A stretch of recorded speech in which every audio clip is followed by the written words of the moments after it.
जय श्री राधे। पूज्य श्री सद्गुरुदेव भगवान के चरणों में प्रणाम। श्री चैतन्य महाप्रभु जी का जीवन चरित्र। आज का विषय है दिग्विजयी पंडित जी का वैराग्य।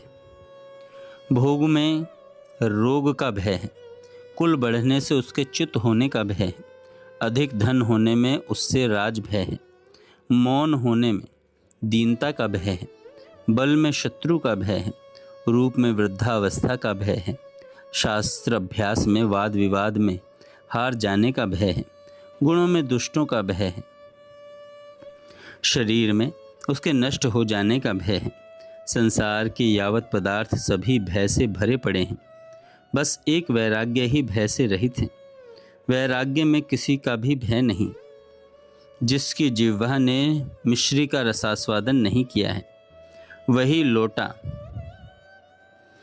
अथवा सीरा में सुख का अनुभव करेगा। जिस स्थान में गुड़ से चीनी या शक्कर बनाई जाती है, उसके बाहर एक बड़ा सा कुंड होता है। उसमें गुड़ का संपूर्ण काला काला मैल छन छन कर आता है। दुकानदार उस मैल को कारखाने में से सस्ते दामों में खरीद लाते हैं और उसे तंबाकू में कूट कर बेचते हैं। दुकानदार सीरे को काठ के बड़े बड़े पीपे में भरकर और गाड़ी में लाद कर ले जाते हैं। काठ के पीपे में छोटे छोटे छिद्र हो जाते हैं, उनमें से सीरा रास्ते में टपकता जाता है। हमने अपनी आँखों से देखा है कि गांव के ग्वारिया उन बूंदों को उंगलियों से उठाकर चाटते हैं, मिठास की खुशी के कारण नाचने लगते हैं। जहाँ कहीं बड़ी बड़ी 10-5 बूंदें मिल जाती हैं तो वहाँ वे प्रसन्नता के कारण उछलने लगते हैं और खुशी में अपने को परम सुखी समझने लगते हैं। यदि उन्हें कहीं मिश्री खाने के लिए मिल जाए तो फिर वे उस बदबूदार सीरे की ओर आंख उठाकर भी न देखेंगे, क्योंकि असली मिठास तो मिश्री में ही है, सीरे में तो उसका मैल है। मिठास के संसर्ग के कारण ही मैल भी मिठास सा प्रतीत होता है। अज्ञानी बालक उसे ही मिठास समझकर खुशी से कूदने लगते हैं। इसी प्रकार असली आनंद तो वैराग्य में ही है। विषयों में जो आनंद प्रतीत होता है वह तो वैराग्य का मैल मात्र ही है। जिसने वैराग्य का रसास्वादन कर लिया, वह इन क्षणभंगुर अनित्य संसारी विषयों में क्यों राग करेगा। वैराग्य का पिता पश्चाताप है। पश्चाताप के बिना वैराग्य हो ही नहीं सकता। जब किसी महात्मा के संसर्ग से हृदय में अपने पुराने कृत्यों पर पश्चाताप होगा, तभी वैराग्य की उत्पत्ति होगी। वैराग्य का पुत्र त्याग है। त्याग वैराग्य से ही उत्पन्न होता है। बिना वैराग्य के त्याग ठहर ही नहीं सकता।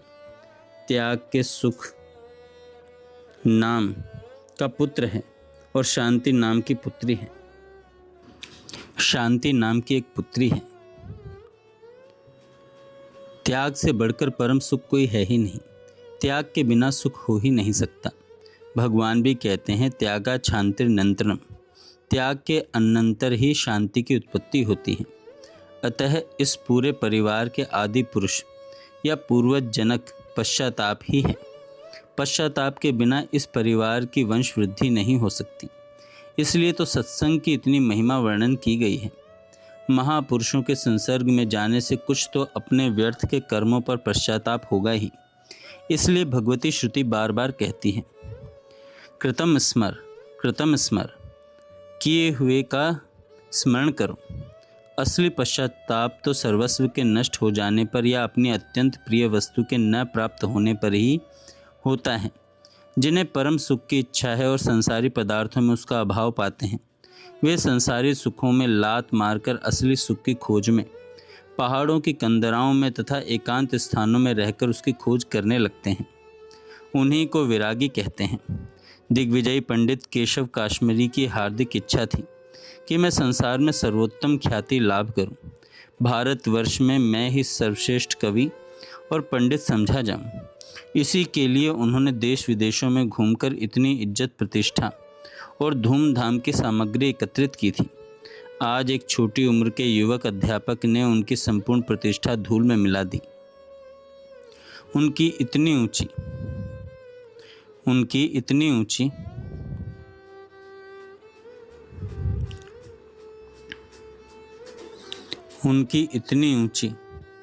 आशा पर एकदम पानी फिर गया। उनकी इतनी जबरदस्त ख्याति अग्नि में जलकर खाक हो गई। इससे उन्हें बड़ा पश्चाताप हुआ। गंगा जी से लौटकर वे चुपचाप आकर पलंग पर पड़े रहे। साथियों ने भोजन के लिए बहुत आग्रह किया, किंतु तबीयत खराब होने का बहाना बताकर उन्होंने उन लोगों से अपना पीछा छुड़ाया। वे बार बार सोचते थे, आज मुझे हो क्या गया। बड़े बड़े दिग्गज विद्वान मेरे सामने बोल नहीं सकते थे। अच्छे अच्छे शास्त्री और आचार्य मेरे प्रश्नों का उत्तर देना तो अलग रहा, यथावत प्रश्न को समझ भी नहीं सकते थे। पर आज गंगा किनारे उस युवक अध्यापक के सामने मेरी एक भी न चली। मेरी बुद्धि पर पत्थर पड़ गए। उसकी एक बात का भी मुझसे उत्तर देते नहीं बना। मेरी समझ में नहीं आता यह क्या बात है। उन्हें बार बार सरस्वती देवी के ऊपर क्रोध आने लगा। वे सोचने लगे, मैंने कितने परिश्रम से सरस्वती मंत्र का जाप किया था। सरस्वती जी ने भी प्रकट होकर मुझे वरदान दिया था कि मैं शास्त्रार्थ में सदा तुम्हारी जीभ पर निवास करूंगी। आज उसने अपना वचन कैसे झूठा कर दिया। आज वह मेरी जिह्वा पर से कहाँ चली गई। इसी उधेड़ बुन में वे उसी देवी के मंत्र का जप करने लगे। जप करते करते ही सो गए। स्वप्न में मानो सरस्वती देवी उनके समीप आई हैं और कह रही हैं, सदा एक सी दशा किसी की नहीं रही है। जो सदा सबको विजय ही करता रहा है उसे एक दिन पराजित भी होना पड़ेगा। तुम्हारा यह पराभव तुम्हारे कल्याण के निमित्त हुआ है। इसे तुम्हें इस दिग्विजय का और मेरे दर्शनों का फल ही समझना चाहिए। यदि आज तुम्हारी पराजय न होती तो तुम्हारा अभिमान और भी अधिक बढ़ता। अभिमान ही नाश का मुख्य हेतु है। तुम निमाई पंडित को साधारण पंडित न ही समझो। वे साक्षात नारायण स्वरूप हैं। वे नर रूपधारी श्री हरि ही हैं। उन्हीं की शरण में जाओ, तभी तुम्हारा कल्याण होगा और तुम इस मोह रूपी अज्ञान से मुक्त हो सकोगे। इतने में ही दिग्विजयी की आंखें खुल गईं। देखते क्या हैं, भगवान भुवन भास्कर प्राची दिशि में उदित होकर अपनी जगन मोहनी हंसी के द्वारा संपूर्ण संसार को आलोक प्रदान कर रहे हैं। पंडित केशव काश्मीरी को प्रतीत हुआ मानो मरीचि माली भगवान मेरे पराभव के ऊपर हंस रहे हैं। वे जल्दी से कुर्ता पहनकर नंगे सिर और नंगे पैरों अकेले ही निमाई के घर की ओर चले। रास्ते में जो भी इन्हें इस वेश में जाते देखता वही आश्चर्य करने लगता। राजा महाराजाओं की भांति जो हाथी पर सवार होकर निकलते थे, जिनके हाथी के आगे आगे चौबदार नगाड़े बजा बजाकर आवाज़ देते जाते थे, वे ही दिग्विजय पंडित आज नंगे पैरों साधारण आदमियों की भांति नगर की ओर कहाँ जा रहे हैं। इस प्रकार सभी उन्हें कौतूहल की दृष्टि से देखने लगे। कोई कोई तो उनके पीछे हो लिए। नगर में जाकर उन्होंने बच्चों से निमाई पंडित के घर का पता पूछा। झुंड के झुंड लड़के उनके साथ हो लिए। उन्होंने निमाई पंडित का घर बता दिया। उस समय गौर गंगा स्नान करके तुलसी में जल दे रहे थे। सहसा दिग्विजय पंडित को सादे वेश में अकेले ही अपने घर की ओर आते देखकर उन्होंने दौड़कर उनका स्वागत किया। दिग्विजय आते ही प्रभु के चरणों में गिर गए। प्रभु ने जल्दी से उन्हें उठाकर छाती से लगाते हुए कहा, हैं महाराज, यह आप क्या कर रहे हैं? मैं तो आपके पुत्र के समान हूँ। आप जगत पूज्य हैं। आप ऐसा करके मुझ पर क्यों पाप चढ़ा रहे हैं? मुझे आशीर्वाद दीजिए। आप ही मेरे पूजनीय और परम माननीय हैं। गदगद कंठ से दिग्विजयी ने कहा, प्रभु, मान प्रतिष्ठा की भयंकर अग्नि में दग्ध हुए इस पापी को और अधिक संताप न पहुंचाइए। इस प्रतिष्ठा रूपी सूकरी विष्ठा को खाते खाते पतित हुए इस नारकीय को और अधिक पतित न बनाइए। अब मेरा उद्धार कीजिए। प्रभु उनका हाथ पकड़कर भीतर ले गए और बड़े सत्कार से उन्हें बिठाकर कहने लगे, आपने यह क्या किया? पैदल ही यहाँ तक कष्ट किए। मुझे आज्ञा भेज देते तो मैं स्वयं ही आपके डेरे पर उपस्थित होता। मालूम होता है आप मुझे सम्मान प्रदान करने और मेरी टूटी फूटी कुटिया को पवित्र करने के ही निमित्त यहाँ पधारे हैं। इसे मैं अपना परम सौभाग्य समझता हूँ। आज यह घर पवित्र हुआ, मेरी विद्या सफल हुई जो आप ऐसे महापुरुषों के चरण यहाँ पधारे। दिग्विजय पंडित नीचे सिर किए हुए चुपचाप प्रभु की बातें सुन रहे थे। वे कुछ भी नहीं बोलते थे। इसलिए प्रभु ने धीरे धीरे फिर कहना प्रारंभ किया, कल मुझे पीछे से बड़ी लज्जा आई। मैंने व्यर्थ ही कुछ कहकर आपके सामने धृष्टता की। आप कुछ और न समझें। आपने सुना ही होगा, मेरा स्वभाव बड़ा ही चंचल है। जब मैं कुछ कहने लगता हूँ तो आगे पीछे की बातें भूल जाता हूँ, बस फिर बकने ही लगता हूँ। छोटे बड़े का ध्यान ही नहीं रहता। इसी कारण कल कुछ अनुचित बातें मेरे मुख से निकल गई हों तो उनके लिए आपसे क्षमा चाहता हूँ। दिग्विजयी ने अधीर होकर कहा, प्रभु अब मुझे अधिक वंचित न कीजिए। मुझे सरस्वती देवी ने रात्रि में सब बातें बता दी हैं। अब मेरे उद्धार का उपाय बताइए। प्रभु ने कहा, आप कैसी बातें कह रहे हैं? आप शास्त्रों के मर्म को भली भांति जानते हैं, फिर भी मुझे सम्मान देने की दृष्टि से आप पूछते ही हैं। तो मैं निवेदन करता हूँ, असल में मनुष्य का एकमात्र कर्तव्य तो उसी को समझना चाहिए जिसके द्वारा प्रभु के पाद पद्मों में प्रगाढ़ प्रीति उत्पन्न हो। यह जो आप हाथी घोड़ों को साथ लिए घूम रहे हैं, यह भी ठीक ही है, किंतु इनसे संसारी भोगों की ही प्राप्ति हो सकती है। भगवत प्राप्ति में ये बातें कारण नहीं बन सकती। आप तो सब जानते ही हैं। सुंदर सुललित सौष्ठ वयुक्त धारा प्रवाह वाणी और बढ़िया व्याख्यान देने की युक्ति, ये सब मनुष्य को संसारी भोगों की ही प्राप्ति करा सकती है। इनके द्वारा मुक्ति अर्थात प्रभु के पाद पद्मों की प्राप्ति नहीं हो सकती।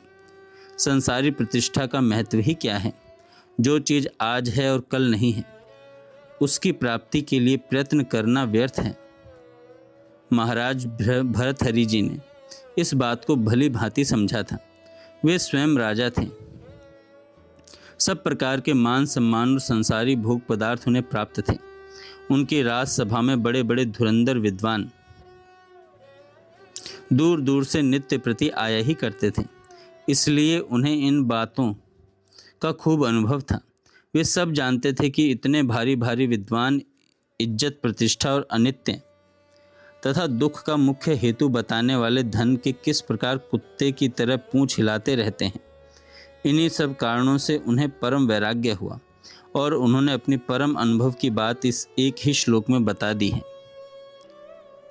इन श्रुति स्मृति पुराण और बड़े विस्तार के साथ शास्त्रों के ही पठन पाठन में जिंदगी को लगाए रहने से क्या होता है? बस इनसे स्वर्ग रूपी ग्राम की एक कुटी बनाकर भोगों को भोगने का ही अवसर मिल जाता है। इस कर्म कांड के क्रियाकलापों में काल यापन करने से क्या लाभ, जो इस दुख रचना से युक्त संसार बंधन को विध्वंस करने में प्रलय अग्नि के समान तेजों में है। ऐसे प्रभु के पाद पद्मों को निरंतर भाव से सेवन करते रहने के अतिरिक्त ये सभी कार्य वैश्यों के से व्यापार हैं। एक चीज को देखकर उसके बदले में दूसरी चीज लेना, असली वस्तु तो प्रभु की प्राप्ति ही है। उसी के लिए उद्योग करना चाहिए। दिग्विजयी ने कहा, अब आप हमें हमारा कर्तव्य बता दीजिए। ऐसी हालत में हमें क्या करना चाहिए? अब इस वणिक व्यापार से तो एकदम घृणा हो गई है। महाप्रभु जी ने हंसते हुए कहा, आप शास्त्रज्ञ हैं, सब कुछ जानते हैं। शास्त्र में सभी विषय भरे पड़े हैं, आपसे कोई विषय छिपा थोड़े ही है। किंतु हाँ, इसे मैं आपका परम सौभाग्य ही समझता हूँ कि इतनी बड़ी भारी प्रतिष्ठा से आपको एकदम वैराग्य हो गया है।